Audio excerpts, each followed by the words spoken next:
Welcome back to Checkmate with Blake. Today we're going to be talking about how to master the rook. We're going to be talking where the rook is best placed, how to utilize the rook, and what makes the rook special. If you're new to my channel, some of the things I like to do, I like to post chess strategy that's designed to help you all improve your elo and win more games.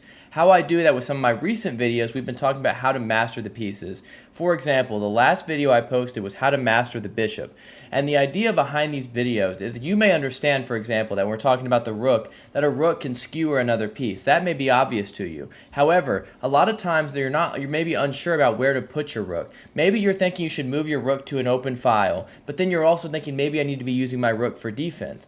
Well, if you just watch this video and try to understand the 5 things I'm going to talk about, there's basically 5 principles on how to utilize your rook. If you understand these 5 principles and what makes the rook special, oftentimes the best move will just pop out right to you without much effort, because rather than trying to understand the whole position, you just need to learn how to understand how to master the rook, and then those moves will come right to you. So again, the point of this video is to teach you how to implement the strategies, how to implement piece activity and where these pieces belong, how to put them where they belong on the chessboard to hopefully win more games and improve your elo. So we'll get right into it. What this is using your rooks. This is just chess.com. It's a lesson that they have provided. Before I jump right into it, if you find this video helpful, please hit the subscribe button. It really helps the channel grow a lot. Thank you guys so much for your continued support of this channel, and please let me know in the comments what kind of content you guys would like to see next. We're going to go ahead and get right into it. So the first position, this is kind of what I'm talking about. So when you look at this position, what is the first thing that jumps out to you? To me, what I see is that this rook is doing a very defensive role, and this rook is on a great open file. Now, the theme of this one, because what I want you to understand is if you were playing white here, what would you play? What's the move you would play? Because as I said, you notice that your rook is great and their rook is placed very poorly.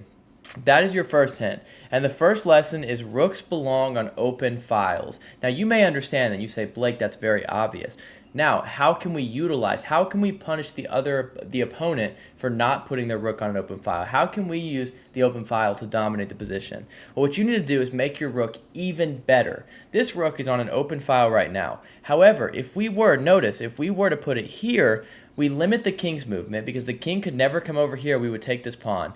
Further, we're also threatening to swing this rook over here and attack this pawn. After we move this rook to this corner, this rook would never be able to go ahead and protect this pawn, which means we would win the a6 pawn. Now, if you're looking at a move like this, don't do that, because what you're doing, although your rook is on an open file, you are making your rook defensive. You are attacking this pawn, but you're not even making a threat, because you're not threatening to capture it. Their rook would take back. But by going here, you're threatening to swing over, and then after, notice again, the rook's here, they can't stop it. So you play this move. It's very simple. Now they have to play rook a8 to try and protect this pawn, and now you just go here. So this first position is very simple, but it shows us what makes the open file so strong. The second lesson is that rooks are oftentimes the very best piece to use to secure a pawn promotion. And what I mean by that is rooks have a very specific strength in that they can sacrifice themselves in front of the pawn to promote to a queen. This one's fairly simple. I won't spend much time on talking about it. But again, what you notice here is that black's rooks are very defensive, trying to cover this pawn, and our rook is supporting it, which allows us to do this sacrifice, because notice, after they take it, we would promote to a queen. Likewise, if they don't take it, and let's say they play a move like this, we would simply capture their rook. The third lesson is that rooks can pin pieces. Now, you may understand a lot of these lessons, but I'm trying to implement, because if you look at this position, you may wonder to yourself, what's the move I should play? In fact, black is threatening to capture this pawn, so a lot of players would play a move such as knight b to d2. However, there's no need, because rooks are often useful in setting traps and pinning pieces. So instead, you can ignore this castle, and after they take this pawn, you can play this move. And the idea here, if you're not understanding, is that now you have pinned this queen to this king. What that means is they are either going to have to take this to get rid of it, or on the very next move, regardless of what they play, you can take their queen with a check. So they can pin pieces. The fourth lesson is that 2 rooks are very powerful. Specifically, 2 rooks can oftentimes be better than a queen. In one of my first ever chess tournaments that I played, I actually sacrificed my queen, or I guess I shouldn't say I sacrificed it, but I exchanged my queen for two rooks. And oftentimes, it may not be clear because a lot of players would prefer to have the queen over the two rooks. However, in some positions, such as this one, two rooks are actually stronger than a queen. Now, to go ahead and elaborate on this concept a little more, just so you guys understand maybe where the two rooks can be better. In a position like this where it's very open and these rooks are connected, specifically when your two rooks can be easily connected to each other to play like a both attacking and defensive chess, this is an example where your two rooks are often better than the queen. In this case, it's very obvious why two are better, simply because you have a very obvious move to try and trade off this queen. Notice now, if black's king moves, you will take it, and you will just be up a rook, and otherwise, if they take here, you will simply also be up a rook. The last thing, it's very simple, it's a shorter video, is that rooks can skewer pieces. What I mean by a skewer, of course, is when they just promoted to a queen.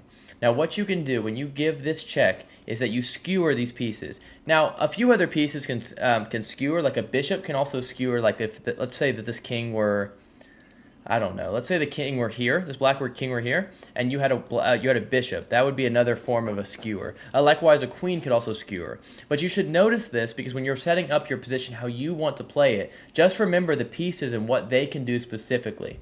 So here it's very obvious. You're going to go here and you're going to pick this up and win the game.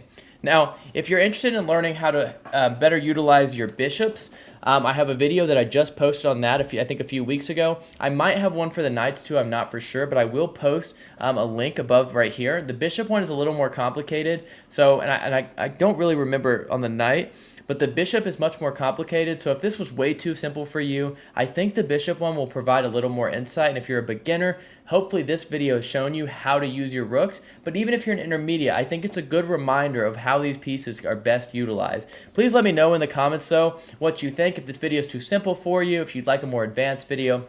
I can do that too. Like other concepts that I didn't talk about with the rooks, for example. In an endgame, a rook is often best placed on this file or here. So, and why is that? If you would like to see it, please let me know in the comments. I can make another video on this. There's a lot more content with all these videos, with the bishop, with the rook, with the knight, all of these things, with the queen.